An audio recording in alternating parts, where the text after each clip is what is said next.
नमस्कार। कपासन से एक सकारात्मक खबर, जहां किसान नवाचार और नई तकनीकी के सहारे ऊसर भूमि को भी उपजाऊ बना रहे। यूरिया खाद की कमी के बीच अब किसान नैनो यूरिया और नैनो डीएपी स्प्रे कर रहे हैं। इसके बहुत अच्छे नतीजे सामने आ रहे हैं। कपासन क्षेत्र के किसान अब आधुनिक तकनीक का इस्तेमाल कर रहे हैं। राज्य और केंद्र सरकार के निर्देशों के तहत ड्रोन और स्प्रे पंप के जरिए नैनो यूरिया और नैनो डीएपी का छिड़काव किया जा रहा है। कृषि अधिकारी शंकर लाल जाट के अनुसार पारंपरिक यूरिया के अधिक उपयोग से फसल के साथ साथ भूमि की उर्वरक शक्ति भी घटती है, जिससे जमीन ऊसर हो जाती है। उन्होंने बताया कि चित्तौड़गढ़ जिले में अब तक 55,000 मीट्रिक टन यूरिया की खपत हो चुकी है, जबकि आवश्यकता केवल 53,000 मीट्रिक टन की थी। इस बार 35,000 हेक्टेयर में गेहूं का रकबा बढ़ने के कारण मांग भी बढ़ी है। कृषि अधिकारी शंकर लाल जाट ने किसान भाई नैनो यूरिया का स्प्रे अपनाएं, इससे फसल को पर्याप्त पोषण मिलता है, उपज बढ़ती है और भूमि को ऊसर होने से बचाया जा सकता है।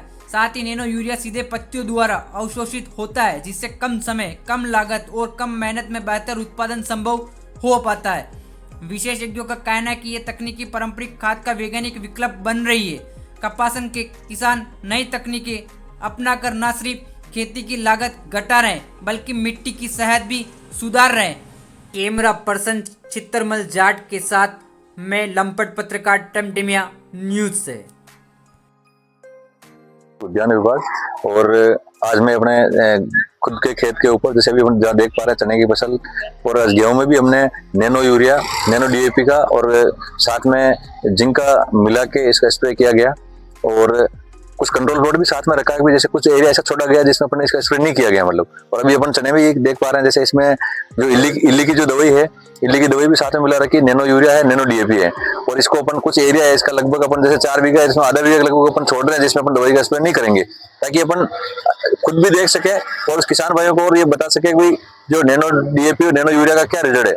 तो आपके माध्यम से मेरा किसान भाइयों से यही आग्रह है कि यूरिया का कम से कम प्रयोग करें, और एक बार जरूर अपने खेत पे खुद ऐसे किसी कहने पे या किसी कहने से नहीं विश्वास करें, और खुद अपने कंट्रोल प्लॉट रख के, जैसे 2 बीघा के गेहूं का बो रखा है तो आप लगभग 1.5 बीघे में आप नैनो यूरिया, नैनो डीएपी का स्प्रे करें, और दूसरे को उसको अपन कंट्रोल प्लॉट रखें, ताकि आपको उसमें सिर्फ यूरिया देवें, ताकि बाद में आपको कंपेरिजन हो सके कि इसमें और इसमें क्या अंतर है।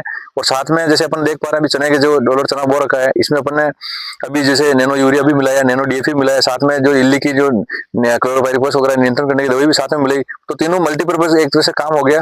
तो ये आने वाले समय में अगर कोई अपन ऐसी जगह है जहाँ किसान भाई अब स्प्रे करने में आने वाले टाइम में दिक्कत आती कहीं, तो ये ड्रोन का, जैसे अपन जिले में इफको के माध्यम से 7 ड्रोन दिए हुए हैं अभी, तो अलग अलग किसान भाई अपने अभी धीरे धीरे प्रचलन में आ रहा है। लेकिन जैसे पंजाब हरियाणा की बात करें अपन, तो वहाँ कई सारे किसान भाई, गंगानगर, हनुमानगढ़ है, तो वहाँ जैसे बगीचा वगैरह है, तो बगीचे वगैरह में ड्रोन से ही सारा प्रयोग कर रहे हैं। या चाहे अपन चावल की फसल बो रखी है, चाहे अपन ने चना बो रखे हैं, सरसों लगा रखी है, तो सारे ड्रोन के माध्यम से स्प्रे हो रहा है।